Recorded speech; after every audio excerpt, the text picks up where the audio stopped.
Nahihiya kang rumakit kasi baka pagtawanan ka.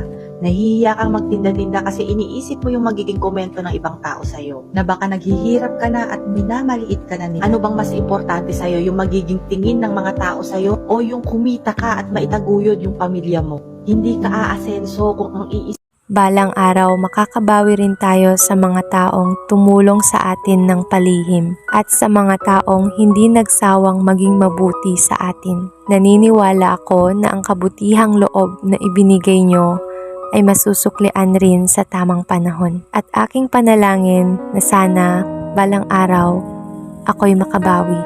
Sana balang araw ako naman